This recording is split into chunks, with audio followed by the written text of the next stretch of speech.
Hello, my name is Denise Butcher, and I am in Liberal Arts 495 with Dr. Erin Morris. And I will be discussing my paper, which will be entitled Teaching LGBTQ plus Student Safety and Inclusion. And I chose this topic because I have a daughter who identifies as gay, and in her years in school, she did experience some bullying, not necessarily even from peers, but from teachers who had opinions about her lifestyle choice. And it affected her greatly emotionally. It affected her in her schooling.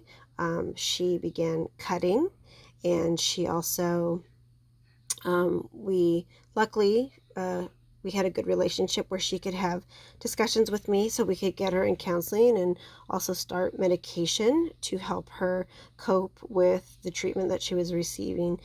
Again, not from her peers, but actually from her teachers and the administration of her school at the time. Thankfully, my daughter is an adult now. She's 28, and she had she was very strong and overcame much of her journey during those difficult years. And she learned a lot and has also turned her life around to help other youth. And this is near and dear to our hearts and our family. She was fortunate to be born into a home that was loving and accepting of her life and who she was as a person. Oftentimes, the children that this curriculum that I propose would help and affect do not come from supportive homes.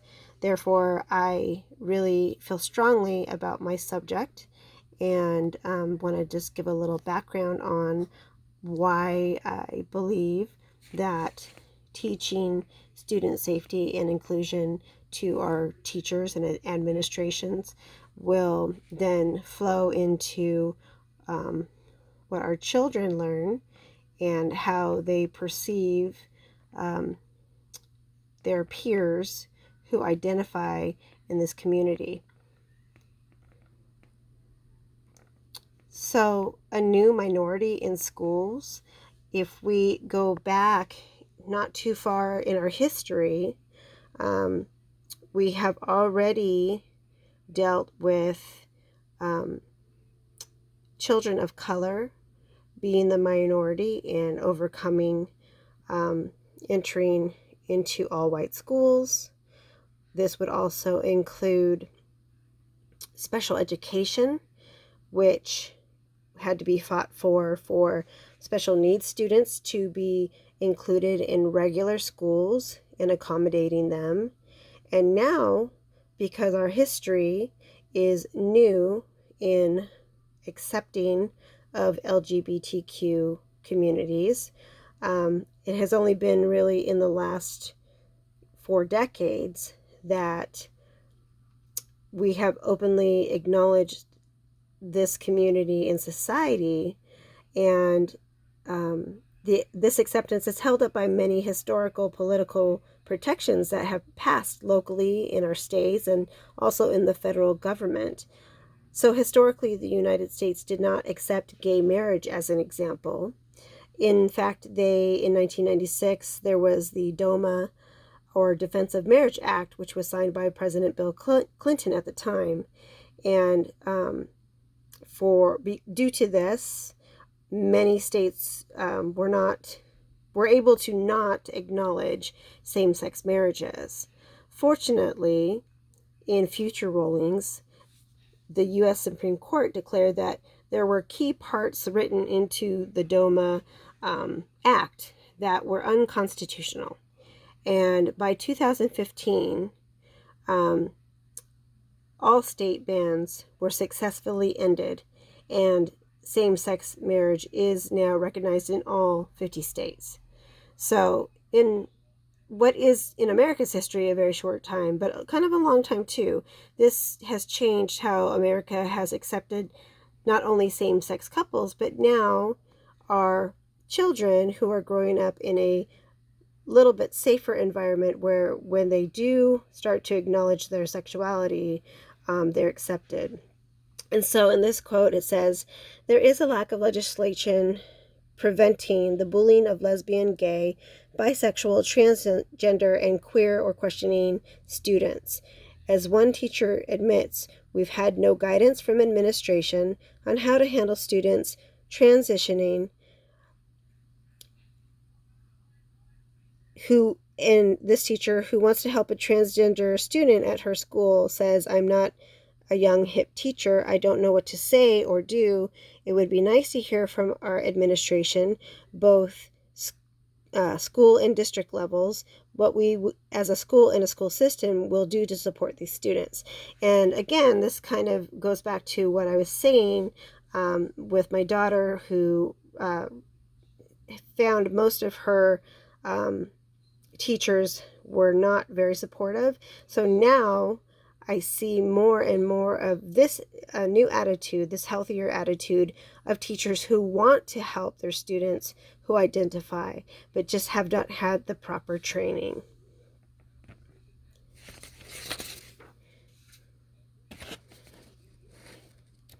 So even though we've come a long way and have met many milestones, there is always going to be opposition. That is part of the norm. And so we're going to discuss some of the problems that have kind of been an obstacle in creating inclusive educational tools. The negative effects of children who identify in the LGBTQ plus community, first of all, the effects of the bullying is way greater than on their heterosexual peers. And bullying, substance abuse, and homelessness, as well as suicide rates, are skyrocketing for this particular group of students. And it can start very young. Even cases as young as 8, 9, 10 years old are either speaking or successfully ending their lives. So again, these negative effects, I think mostly due to also social media and how children can bully online, they don't even have to be in person anymore, has made such a great impact on these children, because many of them do not have a healthy support system at home.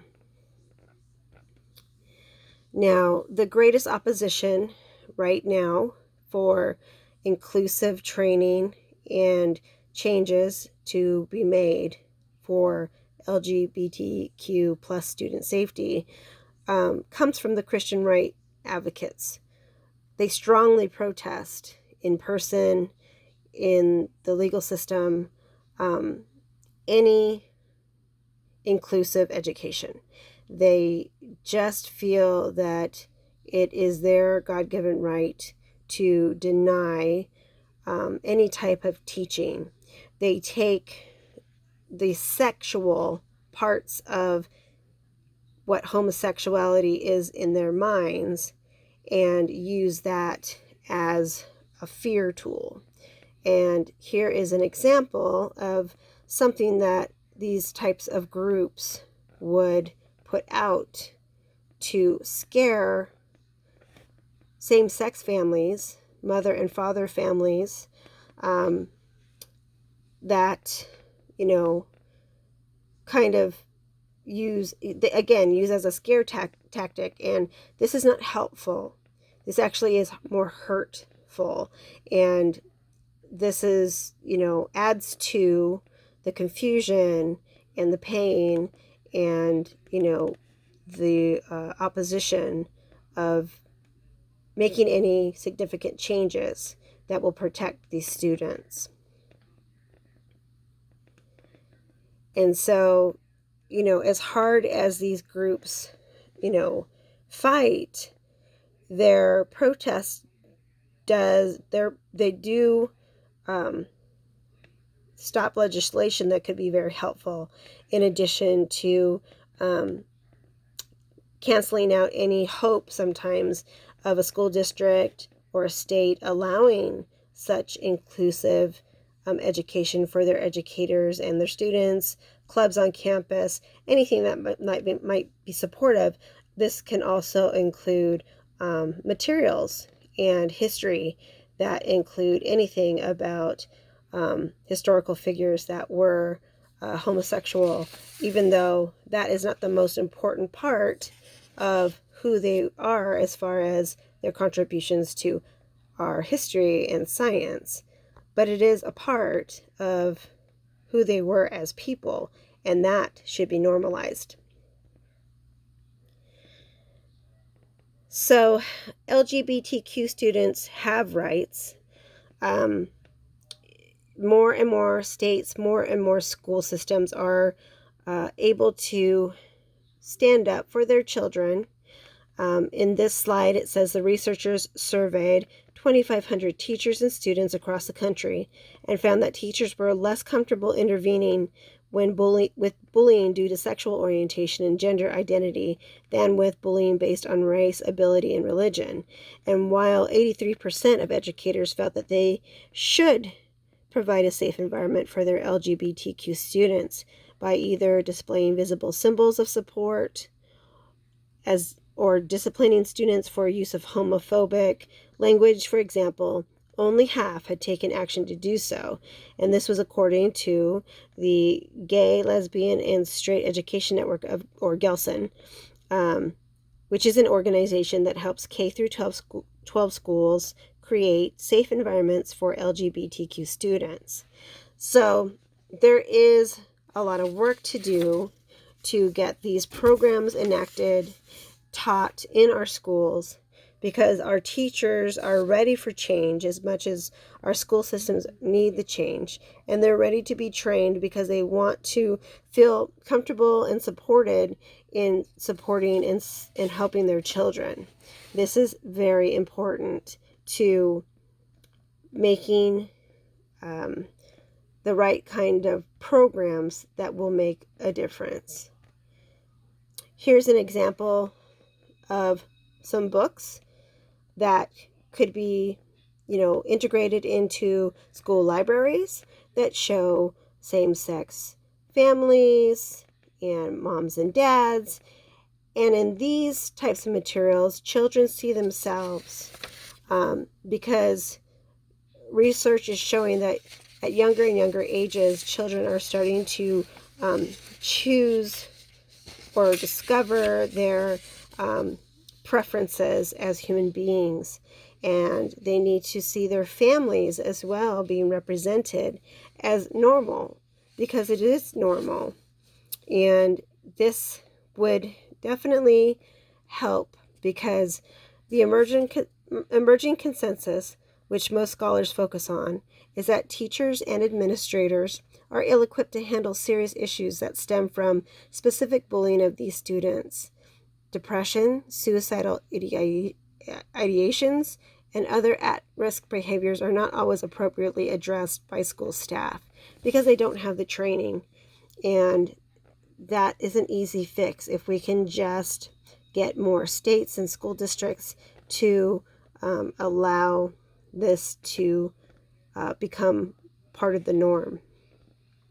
So in conclusion, I am in support of LGBTQ students and safety for them, and I do strongly feel that they have every right to come to a school campus and feel safe, and that they are protected emotionally and physically, and that they are not only supported by their teachers but also by their school administration if anything out of turn happens to them.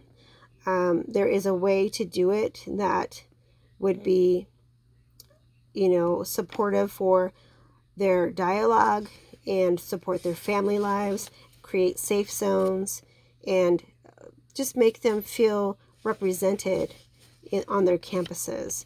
and I hope that new policies and protocols will develop to aid in changing the classroom culture of bigotry against this very vulnerable population in schools. Thank you.